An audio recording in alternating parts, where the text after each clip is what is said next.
Hello class, आज हम अपने इंग्लिश ग्रामर का सेकंड पार्ट स्टार्ट करेंगे। फर्स्ट पार्ट के लिए आप ऊपर देख सकते हैं, ऊपर फर्स्ट पार्ट आपको मिल जाएगा या फिर नीचे लिंक में भी आपको फर्स्ट पार्ट का लिंक आपको डिस्क्रिप्शन में डाल दिया जाएगा। यहाँ पे हम स्टार्ट करते हैं आज ग्रामर का सेकंड पार्ट, जिसमें हम स्पेशली पढ़ेंगे सिर्फ सेंटेंस के बारे में। सेंटेंस हमने उस वीडियो में भी आपको सेंटेंस के बारे में बताया था, सेंटेंस की डिफिनीशन बताई थी। आज फिर से हम आपको सेंटेंस की वो डिफिनीशन रिमाइंड करा देते हैं। क्या होता है? The group of words which makes complete sense is called sentence. क्या लिखा था हमने? The group of words which makes complete sense is called sentence. यानी कि क्या हो गया? शब्दों का वह समूह। क्या हो गया? शब्दों का वह समूह जिससे हमें उसके अर्थ का पता चलता है, उससे वाक्य कहते हैं। ठीक है, शब्दों का वह समूह जिससे हमें उसके अर्थ का पता चलता है, उसे वाक्य कहते हैं। अब आती है आपकी पॉइंट क्या? How many types of sentence. Basic आपकी class third, fourth, fifth, six, seven, eight, आप इन सब क्लासेस में जब रहते हो तो कॉमन से क्वेश्चंस आपसे पूछे जाते हैं, how many types of sentence. तो हम आपको बताते हैं कि देयर आर 5 टाइप्स ऑफ क्या? सेंटेंस। कौन कौन से 5 टाइप्स होते हैं उसका नाम ऐसे है। असर्टिव सेंटेंस, सेकेंड है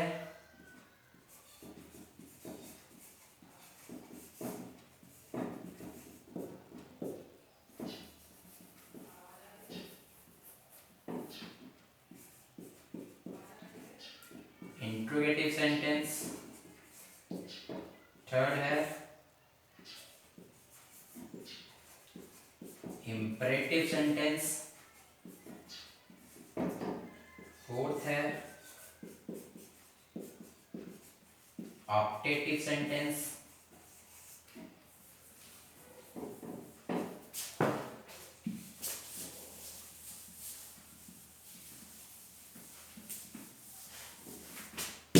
क्या है फोर्थ? ऑप्टेटिव सेंटेंस, और फिफ्थ है exclamatory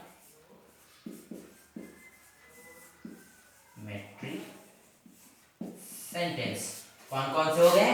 assertive sentence, interrogative sentence, imperative sentence, optative sentence और एक्सक्लामेटरी सेंटेंस। अब इसी के साथ साथ मैं आपको इन सब की हिंदी मीनिंग बता देता हूँ। असर्टिव सेंटेंस को हिंदी में हम कहते हैं सकारात्मक वाक्य।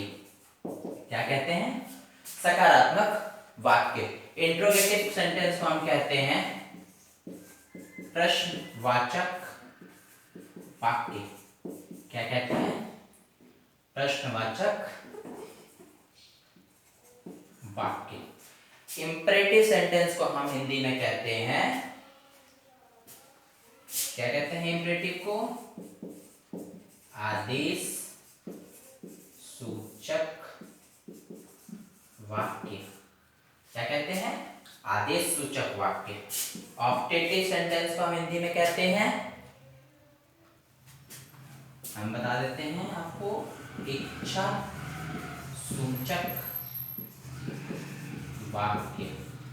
और लास्ट जो आपका बचा है एक्सक्लामेटरी सेंटेंस, उसे हम हिंदी में कहते हैं विस्मयादि बोधक क्या कहते हैं, असर्टिव को हिंदी में कहते हैं सकारात्मक वाक्य, इंट्रोगेटिव को कहते हैं प्रश्नवाचक, इंपरेटिव को कहते हैं आदेश सूचक, ऑप्टेटिव को कहते हैं इच्छा सूचक और एक्सक्लामेटरी को कहते हैं विस्मयादि बोधक वाक्य। ठीक है, अब हम आपको बताते हैं कि असर्टिव सेंटेंस में क्या होता है, असर्टिव सेंटेंस किसे कहते हैं। ठीक है, देखिए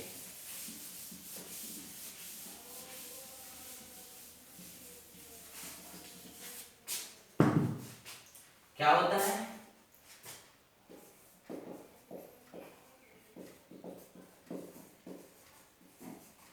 असर्टिव सेंटेंस, इसकी हिंदी मैंने आपको नीचे बता दी है, फिर से मैं आपको बता देता हूं। असर्टिव सेंटेंस को हिंदी में कहते हैं सकारात्मक वाक्य।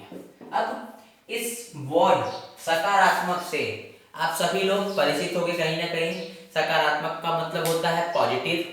ठीक है, मतलब क्या कि हम अगर किसी के बारे में किसी अच्छी बातों को बताते हैं तो वो क्या आता है, सकारात्मक वाक्य में आता है। किसमें आता है, सकारात्मक वाक्य में आता है। ठीक है, क्या आता है, असर्टिव सेंटेंस होता है। A sentence that makes a statement is called assertive sentence। क्या हो गया, sentence that makes a statement। Clear है कि असर्टिव सेंटेंस किसे कहते हैं, sentence that makes a statement is called assertive sentence. For example ले लेते हैं अगर हम, तो क्या इसका एग्जांपल बन सकता है, निधि इज अ गुड गर्ल। क्या बन सकता है, निधि इज अ गुड गर्ल। मतलब क्या हो गया, ये निधि के बारे में एक स्टेटमेंट है कि निधि एक ऐसी लड़की है, यानी कि ये उसके व्यवहार के बारे में बता रहा है कि निधि एक अच्छी लड़की है, उसके बारे में बताया जा रहा है कि निधि कैसी लड़की है, तो निधि एक अच्छी लड़की, यानी कि ये क्या हो गया, एक स्टेटमेंट बना, और ये स्टेटमेंट को हम कहते हैं असर्टिव सेंटेंस, यानी कि सकारात्मक वाक्य। वैसे मैं आपको बता दूं कि जब भी हम कोई सेंटेंस लिखते हैं तो उसका जो बेस होता है, उसका बेस का जो स्ट्रक्चर होता है, यानी किसी भी सेंटेंस को हम लिखते हैं तो उसे हम इस स्ट्रक्चर पे लिखते हैं, subject plus verb plus other word. यानी कोई भी आप सेंटेंस लिखेंगे इंग्लिश में तो या हिंदी में तो इसी बेसिस पे होता है। क्या होता है, सब्जेक्ट होता है, वर्ब होता है, अदर वर्ब होता है, यानी कि कर्ता होता है, क्रिया होता है और कुछ और शब्द होते हैं जो उसे डिस्क्राइब करते हैं। ये हो गया, ये हो गया, ये कुछ अलग वर्ड्स हो गए। क्लियर है, चलिए अब हम इसके आगे चलते हैं।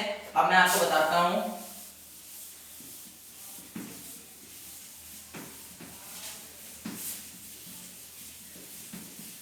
अब हम आपको क्या बताएंगे कि अब इस असर्टिव सेंटेंस को भी हम दो टाइप से बनाते हैं। एक को हम कहते हैं अफर्मेटिव सेंटेंस और एक होता है नेगेटिव। ठीक है, अफर्मेटिव और नेगेटिव क्या होता है, असर्टिव सेंटेंस। ठीक, अफर्मेटिव सेंटेंस में जब हम लिखते हैं तो हम इसकी पॉजिटिव चीजों के बारे में बताते हैं। किसके बारे में बताते हैं, पॉजिटिव चीजों के बारे में। जैसे कि अगर हम चाहें तो हम इसके लिए क्या लिख सकते हैं, subject plus verb plus object. ठीक है, यानी कि जिस सेंटेंस में आपको सिर्फ सब्जेक्ट मिले, वर्ब मिले और ऑब्जेक्ट मिले वो होता है अफर्मेटिव सेंटेंस, और जिस सेंटेंस में आपको subject plus not plus verb plus object मिले, यानी कि जिस सेंटेंस में नॉट वर्ड ऐड हो जाता है वो आता है नेगेटिव सेंटेंस में। जैसे कि अगर हम ये एग्जांपल यहाँ पे लिखते हैं तो निधि इज अ गुड गर्ल, ठीक है। बट अगर इसी सेंटेंस को हमें नेगेटिव में लिखना है, यानी कि निधि की हम बुराई बतानी हो, तो हम क्या लिख सकते हैं, Nidhi is not a good girl. Clear है कि जब भी हम अफर्मेटिव में लिखेंगे तो नॉट वर्ड नहीं रहता है, और जब नेगेटिव में लिखते हैं तो नॉट वर्ड आ जाता है। या फिर आप इसको ऐसे समझ सकते हैं कि अगर किसी सेंटेंस में नॉट वर्ड ऐड होता है तो वो उस सेंटेंस का नेगेटिव फॉर्म है, और अगर उसमें नॉट वर्ड नहीं ऐड होता है तो वो सेंटेंस का अफर्मेटिव फॉर्म है, यानी कि पॉजिटिव फॉर्म है। क्लियर है एकदम। अब हम आते हैं नेक्स्ट टॉपिक पे। नेक्स्ट पॉइंट जो आपका है, एक बात आपको बता दें कि ये जो अफर्मेटिव और नेगेटिव सेंटेंस है, ये आपके सेंटेंस के हर टाइप पे क्या होता है, अलाउ होता है, यानी कि हर टाइप के सेंटेंस पे आपको ये मिल सकता है या मिलेगा। दूसरा पॉइंट आपका क्या था, इंट्रोगेटिव सेंटेंस। बिल्कुल सही पकड़ा, इंट्रोगेटिव सेंटेंस। क्या पकड़ा आपने, क्या लिखा आपने, इंट्रोगेटिव सेंटेंस। इंट्रोगेटिव सेंटेंस को हिंदी में हमने क्या लिखा था, हिंदी में हमने लिखा था प्रश्नवाचक वाक्य। अब यहाँ पे आपको इस वर्ड से क्या पता चलता है, प्रश्नवाचक, यानी कि जिस वाक्य में हमसे किसी तरह का प्रश्न किया जाता है, किसी तरह की क्वेश्चन की जाती है, उस सेंटेंस को हम क्या कहेंगे, प्रश्नवाचक वाक्य कहेंगे। क्लियर है। इसका कोई खास वो नहीं होता है, इसका हम डेफिनेशन लिख सकते हैं, और sentence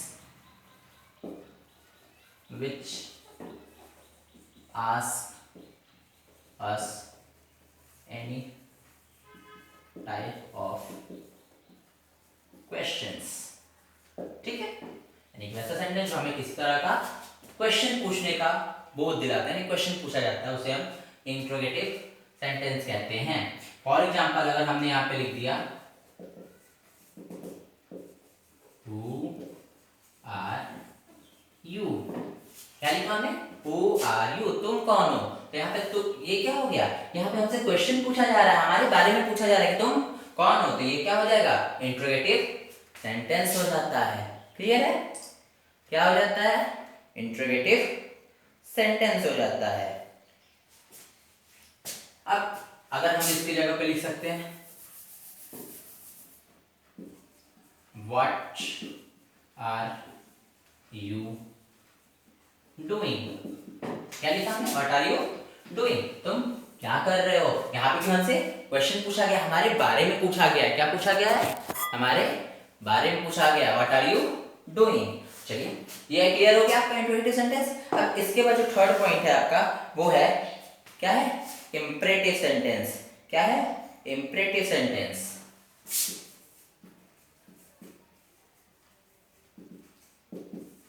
imperative sentence, imperative sentence का मीनिंग हमने ऊपर में क्या लिखा था, इंपरेटिव सेंटेंस का मीनिंग हमने लिखा था आदेश सूचक वाक्य। देखिए जब भी आप किसी वर्ड की मीनिंग अगर आपको हिंदी में बता दी जाती है, तो उस हिंदी मीनिंग से आप उसकी पूरी बारे में जान सकते हो, उस वर्ड के बारे में, पूरे वाक्य के बारे में जान सकते हो कि आखिर ये है क्या। जैसे हमने यहाँ पे लिखा आदेश सूचक, यहाँ पे हमने लिखा था प्रश्नवाचक। तो जब प्रश्नवाचक होता है या आदेशवाचक या आदेश सूचक होता है, तो इसमें हमने क्या पता चला कि हमसे किस तरह का क्वेश्चन पूछा जाता है। यहाँ पे जो हमने लिखा आदेश सूचक, यानी कि हमें किसी तरह का ऑर्डर मिलेगा।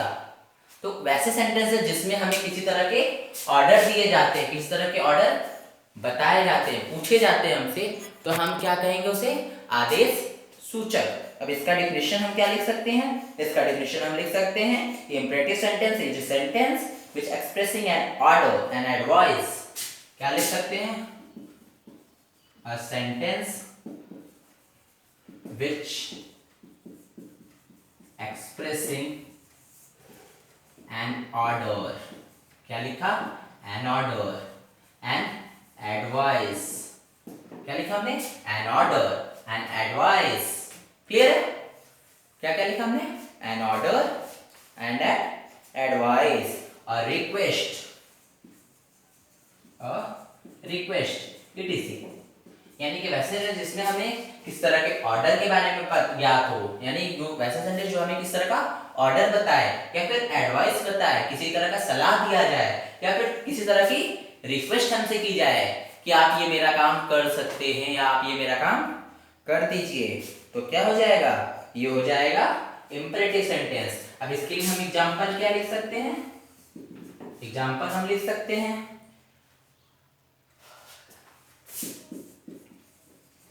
Please help me. हमने लिखा प्लीज हेल्प मी, कृपया मेरी मदद कीजिए।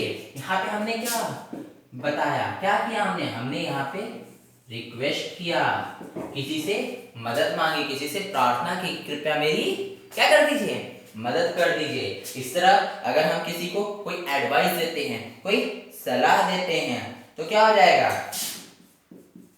हमने लिखा take care of your health. क्या लिखा हमने, take care of your health, अपने स्वास्थ्य का ध्यान रखो। मतलब क्या हो गया, ये यहाँ पे हमने उसको एडवाइस दिया, हमने उसे सलाह दी। क्लियर है? यानी कि वैसे सेंटेंस है जिसमें हमें किसी भी तरह के ऑर्डर का या फिर एडवाइस का या फिर रिक्वेस्ट का इस तरह की बातें पता चलती हो, या फिर कोई ऐसा वाक्य हो जो हमें इस तरह की बातें बताता हो, उसे हम कहते हैं इंपेरेटिव सेंटेंस। क्लियर है बच्चों? नेक्स्ट पॉइंट क्या है आपका, ऊपर का ये रीड करते हैं और हम यहाँ पे लिखते हैं आपका नेक्स्ट पॉइंट, नेक्स्ट टॉपिक है आपका ऑप्टेटिव सेंटेंस। क्या है, ऑप्टेटिव सेंटेंस। ऑप्टेटिव सेंटेंस की हिंदी क्या होती है, हमने ऊपर लिखा था इच्छा सूचक, क्या लिखा था, वाक्य। इच्छा सूचक मतलब क्या, कि अगर आपकी कोई इच्छा हो, आपकी कोई विश हो, उस विश को अगर आप किसी और को बताना चाहते हैं तो उस सेंटेंस को हम क्या कहेंगे, ऑप्टेटिव सेंटेंस कहेंगे। क्या कहेंगे, ऑप्टेटिव सेंटेंस कहेंगे। तो हम इसकी डेफिनेशन क्या लिख सकते हैं, a sentence which, क्या लिख सकते हैं, a sentence which express a wish, और क्या हो सकता है, a sentence which express a wish or prayer। क्या लिखा हमने, a sentence which express a wish or prayer is called optative sentence। Wish और प्रेयर यानी कि हमारी कोई विश हो, कोई इच्छा हो, कुछ लेने का मन हो, तो हम क्या कर सकते हैं, जिस सेंटेंस में उसे कहेंगे कि मुझे ये सामान लेना है, यानी कि आपकी वो इच्छा है कि आपको वो सामान चाहिए, तो आप क्या कहेंगे उसे, ऑप्टेटिव सेंटेंस में कहेंगे। क्लियर है?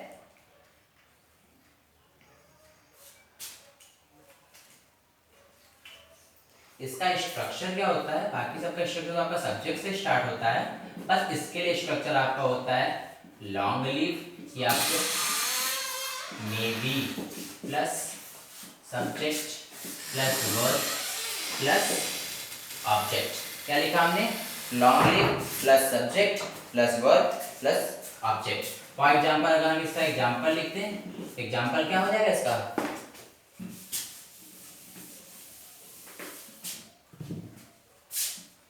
लिख सकते हैं हम लॉन्ग लीव आवर कंट्री। यहाँ पे हमने क्या किया, हमारे कंट्री के बारे में हमने विश किया। ठीक है, कोई प्रॉब्लम? नेक्स्ट और लास्ट पॉइंट आपका क्या था, एक्सक्लामेटरी सेंटेंस। ठीक है, एक्सक्लामेटरी सेंटेंस मींस क्या हो गया, विस्मयादि बोधक वाक्य। मतलब अगर आपको अपने किसी फीलिंग को शो करना हो, अपने किसी भावना को व्यक्त करना हो, तो उसके लिए आप क्या कर सकते हैं, एक्सक्लामेटरी सेंटेंस में उसको बता सकते हैं। क्या हो जाएगा, the sentence which shows our feeling, emotions, etc. is called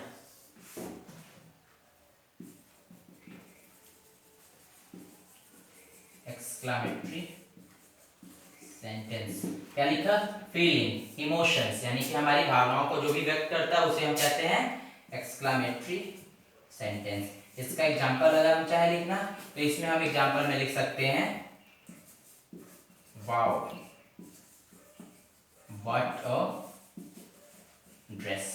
यहाँ पे ये जो वर्ड है ये हमारी फीलिंग दिखा रहा है, हमारी भावना को बता रहा है कि ये ड्रेस हमें कितनी पसंद आ गई। ठीक है, यहाँ पे आपका ये सेंटेंस का जो चैप्टर ये पांचों पॉइंट्स आपके यहाँ फिनिश हो जाते हैं। अगर अब हम जो नेक्स्ट वीडियो बनेगी हमारी, उस नेक्स्ट वीडियो में हम पार्ट्स ऑफ स्पीच के बारे में पढ़ेंगे। तब तक आप इसको पढ़ो और कोई प्रॉब्लम होता है तो आप उसको क्लियर कर सकते हैं। ओके।